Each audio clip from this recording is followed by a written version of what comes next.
Great, you have rosy cheeks.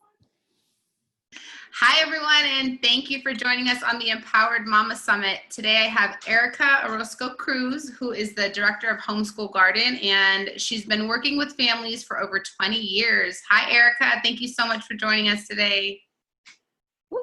I'm happy to be here. So if you wouldn't mind sharing with the moms that are tuning in, tell them a little bit about what you do. Sure. Well, I've been working with families for over the last 20 years. I founded a preschool program that was about, 15 years ago. And I've worked with children from infancy all the way to adolescence. And it's been a fun ride. Right now, I do parent coaching. I still have the preschool, and I do parent education classes that are really for people who really want to, do their best and be available and learn some new tools. A lot of us didn't grow up the way that we would like to raise our children. Yeah. So we're looking for ways be different and to true to yourself at the same time. I love that, especially because, what we're talking about on this summit is, one, reclaiming your power, but really living a purpose-filled life and creating that legacy for your children and for future generations. So I think it's so important that, parents or moms especially are staying true to themselves and doing that work to inspire their kids. On that note, let me ask you what legacy means to you. Sure. Legacy, when I think of my grandmother, who was everything to the family, and she lives with us in our memories. She passed when I was about 4 years old, but she's so part of who we are in the family. She was definitely the matriarch, and even though I lost her at such a young age, she made such an impact on me. I mean, she really is who I am today, and I'm 41 years later still talking about her. That's one part of legacy. And then there's phenomenal writers and poets and people that I consider legacy where their work has outlived them by far, and it still touches us today. Yeah, I love that, especially I think that's it's a new response for me in terms of like the writers and poets, but I think that that's like very impactful. The writing that, there's books that were written hundreds of years ago that people still need to read in, in school and high school, etc. So I love that. If you were to, let me ask you, in terms of living a purpose-filled life, right? You're doing something that you love. You've now expanded into parent coaching. Why is living a purpose-filled life important? And do you have any tips for the moms that are tuning in if they're trying to kind of figure out where they should go or, how to live with intention on a daily basis? Yes. So I got involved with working with children because it was something that I really enjoyed. I loved hanging out with kids. I never thought or knew that I was going to pursue teaching and education, but it really fulfilled me in such a way that when I had children, so I was involved in the field for a long time before I had children, but when I had children, it was like, I want to learn things that I don't know. I learned a lot of, I grew up in a very traditional Hispanic family where it looked like dad was in charge because he was the angry one shouting. But my mom really held down the fort and was present, and we were bathed and we were fed, and the house looked great, but she wasn't really present to us. She was physically there, but I could remember her cooking dinner and her eyes were like, vacant, like they were someplace else. And I knew when I had kids that I wanted to do it differently, but I didn't know what that meant. And I didn't know what that looked like. And because I didn't feel like I had the resources from how I was raised, that I really searched for what else is there? And before I cross raising children, that I was, wow, this is different. Because I grew up very much where respect was about, whoever you were respecting, it was based out of fear rather than seeing them eye to eye and being available to them. Yeah. I think it's funny because one thing that I learned when I had my daughter, or what I wanted for her, was I wanted her to respect me, but also kind of see me eye to eye, on that same level, where I wasn't treating her like she was a baby, I guess. And so when I, in speaking to her, I made sure to speak to her with the respect I would as another adult. And in doing so, she's picked up, and I feel like she's progressed very quickly in terms of her vocabulary and how she interacts with people. And so I think the idea of, seeing your child eye to eye, or, but also maintaining, that balance of respect and the parent-child role is so important. Now, so speaking of kids, right, and them learning from like our actions, essentially, right? We can tell them a million times to do something, but they really mimic our actions and what we do. Why would you say, or how are children impacted by the way we live our lives? Children, kind of their developmental stages, but what does that, do for them when we actually live out our purpose? No, I think if children come to walking. Can you hear me now? Oh yeah, there we go. Technology. Oh, it's going in and out. Okay. Yay! So children learn by what they see. They learn to walk because we're walking. They learn to talk because they hear us talking. So of course they're going to learn by what we do rather than what we say. Also because they're so new to language, they're picking up language, they're picking up tones of voice. They're using all their observation and all their senses to pick up what we really mean rather than what we say. And I think, oldest, who's now going to be 20 soon, I think he was sitting down at the table eating, and I was finishing up a meal, cooking dinner, and eating, while I'm cooking. And I'm asking him I'm telling him, I want you to stay at the table while you're eating. And yet here I am walking around with my food, eating as I'm cooking dinner, where I can rationalize it as, well, I'm cooking still, and I'm hungry, so I'm eating, but my expectation is for you to be seated while you're eating. Yeah. And it doesn't, it's meant for everybody. And not just you do what I tell you to do, which we all grew up with. You do as I say, not as I do. Yeah. Which is very very different, for sure. Yeah. So living that purposeful life, the work that I do is really meaningful to me. I wake up excited to do the work that I do.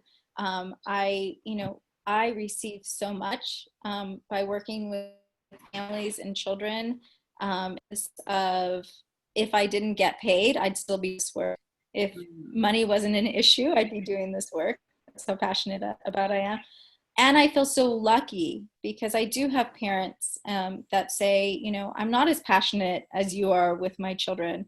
And I don't think that has to mean that you're not a good parent. I think it's really important to find your passion and what to do in the world. And it doesn't have to spend with your children all the time.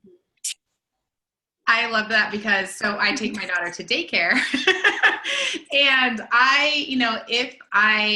if she was home with me, I know that I'm not doing her any type of service by keeping her with me, because that's not that I don't love her, right? But that's not where my passion lies in terms of, working with kids. And so she goes to her daycare and loves the woman who's there, loves all of her little friends. Like, you know, even on weekends we'll ask to go there, which sometimes makes me feel bad. But I think that, you know, it gives parents a peace of mind to know that there are, you know, people like you who are so passionate about working with children, educating them, and, you know, lets us, you know, figure out what our passion is and do that instead of, you know, I guess feeling bad about not being as passionate about raising children or being with them, you know, all the time. So that is, I think that's so important. And that's key.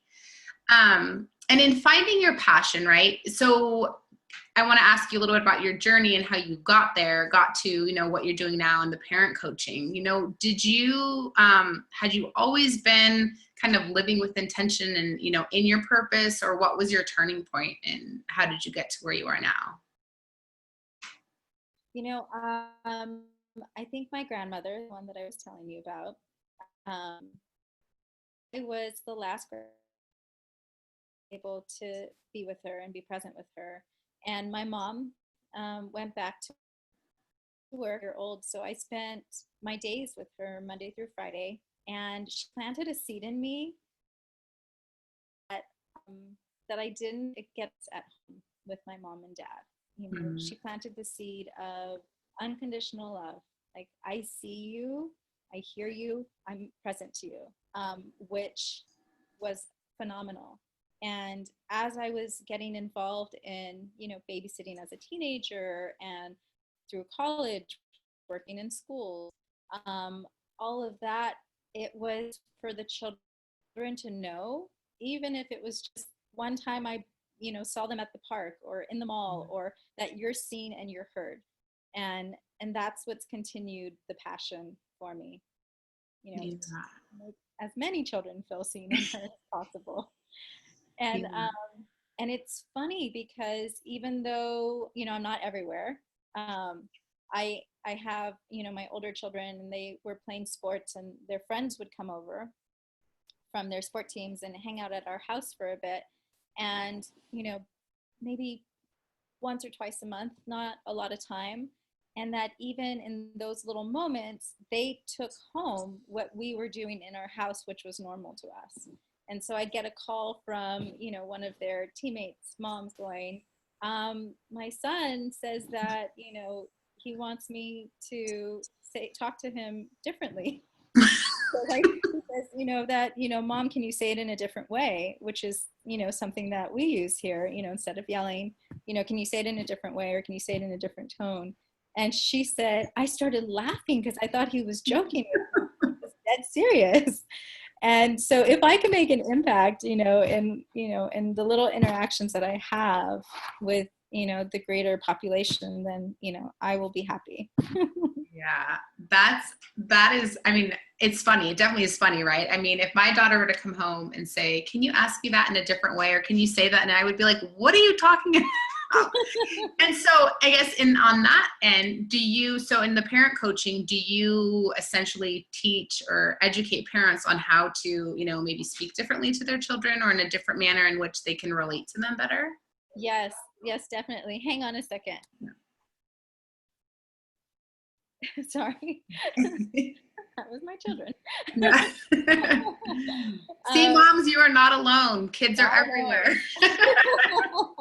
It's all about balance and harmony. Definitely. So yeah. I think just as grown-ups, and we're in this fast pace of life, we got phone calls, we're not necessarily present and in the moment. We're already thinking about the laundry as we're putting our children to sleep, or we're thinking about that email that needs to be out, you know, before you leave the door for, you know, school. So we're always, you know, in this mode of what's next, and we're not really in the moment. So children get you in the moment.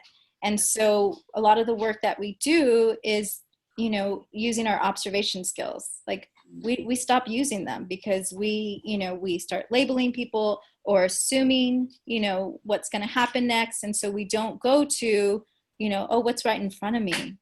And so a lot of the work we do is observing. And so part of the work I do is I want parents to see with new eyes, because we're like, oh, they're a biter, or oh, they're a complainer, or oh, this. But if we're in the moment, we don't have those labels with us. We don't have those judgments. We actually just stay with, oh, I see that, you know, she's rubbing her eyes. Oh, she might be tired, instead of, you know, why is she so whiny all the time? Yeah, I think that's, you know, because I'm guilty of it, where I'm like, I just need to send this quick email before, you know, like I sit down and play, you know, Barbies with you, or I need to, you know, that not being present. But when I'm there and she gets my attention, it's almost like, yeah, all of those labels go away. The whininess, like, you know, give me some space. Like, none of that exists because I'm present, and she, you know, she feels, you know, my energy and the connectedness. So I think that's so true, that we're always kind of on the go. And I think too that, go ahead. Oh no, go ahead. And being able to relate to our children on that level, right? And being more connected and present with them, like it's empowering for us, because we feel like we're doing better jobs as mothers, right? Because our kids are listening, or they're responding to us, you know, better, or working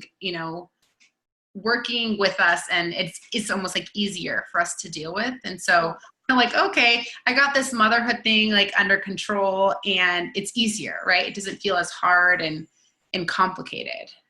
Yes. And so with the observation also is that, you know, once they start talking, we're like, oh, I don't really need to pay attention because they'll just tell me what they need. And often that's not the case. Again, you know, they might be in denial as they're rubbing their eyes, or they're shivering in the pool with purple lips going, no, I'm fine. So observation, even after they're talking, you know, is super important. And I also work with families to listen for what's not said, because as they get older, there's a lot more that's not said. Yeah. But when they do talk, listen, Yeah. listen, because that's an opportunity for them to know that, hey, this is an ongoing conversation. So I remember the boys were probably about 9 and 6. Goodness. No, I'm sorry. They were older. So they were 12 and 9.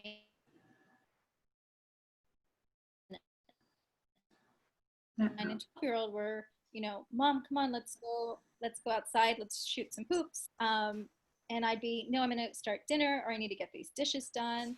And they had heard that enough times that they were like, you never play with us. And I had heard that enough times that I was like, I need to listen, because this is something that's been said over and over. And one of the things that one of my teachers had said was that it's not the quantity of time, it's the quality of time. So then I would go, okay, you know, if they've said this many times, you know, there's some truth to that. Yeah. And yes, I've said, oh, dishes or dinner. So I would, you know, start dinner or wait for the dishes, and I'd go there and I'd be with them, and we, you know, whether it be shooting hoops or just being outside and talking to each other, and it could be 10 minutes, and then I'd be, okay, I'm going to go back in and finish the dishes, or I'm going to go back in and start dinner. But those 10 minutes were solid, where for them it felt like an hour, because I was tuned into what they were talking about. Yeah. And I think that point of like quality over quantity, right? The amount of time that we spend with our kids is important, because as moms, like this mom guilt creeps up, right? Like you want to travel, say by yourself. Like I just took, you know, a trip to Paris. I know that you travel quite often, but it's like, there's a part of me where I'm like, oh, I feel really bad because I should be spending time with my daughter. But then it's like, you know, having to refill my cup, doing the things that I was doing before I became a mom, you know, reconnecting with like the woman that I am, and will continue to be, that we don't have to spend every waking moment with our child, right? That it's important that we find our purpose in what lights us up, because we all love our kids, right? Like, I feel like that's a given as moms, you know, like we love our children, but you know, we don't need to spend every waking moment with them. And if it's, you know, 5 hours where we're checking email, we give them the iPad, or they're watching TV, versus, you know, 20 minutes where we're sitting there playing Barbies together, no phone, you know, no phones, no iPads, nothing like that. The quality that's spent playing Barbies for 15 minutes will be cherished and received, I think, a lot better than, you know, the 5 hours where we're hanging out all day, but nobody's paying attention to anyone. That's right. That's right. And I love, Rumi has a quote You give from your overflow, not from your well, which I Mm. love. Yeah. Let it overflow so that I have more to give rather Yeah. than, giving from a deficit. Yeah. Yeah. I love that.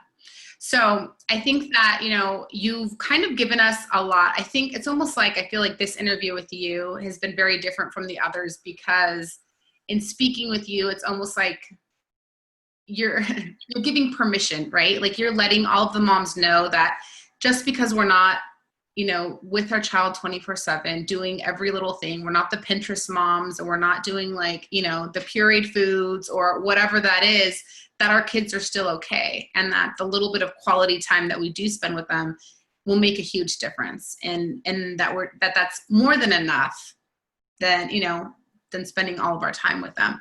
And it's this idea of giving moms permission to go and explore what lights them up and what is their purpose, and knowing that there's people like you and teachers and other educators who are taking care of our kids in a way that is essentially a better way than we would. So I love that, and thank you for that. If you were to give the moms here one piece of advice, if they're looking for their purpose or trying to kind of figure out how they can live with more intention in a way that maybe inspires their children, or that just lights them up so that they're better moms, or better, whatever title they give themselves, like what would that one piece of advice be that you'd want them to walk away from your interview with? Well, I would definitely say find your joy. And if you're not sure what that is, then you try a bunch of different things. So a couple of summers ago, a friend and I were like wanting to get more into our femininity, because we're working moms, and we, take care of the, bills, and we, cook everything. And for me, I was like, well, what does that feel like in my body again? And so the whole summer we were taking, different kinds of a dance class, a belly dance class, a yoga classes. We did burlesque class. We did pole classes. We did everything, and it was so much fun. And and I found things that I really liked, and the body acceptance that came with that went superseded of what it brought to my confidence and back into my body again. Yeah. So if you don't know what it is, then try a bunch of different things Yeah. at your own leisure, without an agenda of, oh, I need to do this, and adding it to your should, would, could list that we all have. Yeah. Yeah. Awesome. So go out and try all of the things, ladies. Like, go and figure out what lights you up or brings you joy. Have some fun with it, and know that your children are well taken care of with whoever, obviously trusting adults. But thank you so much, Erica, for being here. You had a lot of information, and we'll be sharing Erica's contact information. So if you're interested in coaching or anything else she said here, you'll be able to reach out to her. So thanks again for being here, and thank you all for being here, and we'll see you in the next interview. Bye. Bye.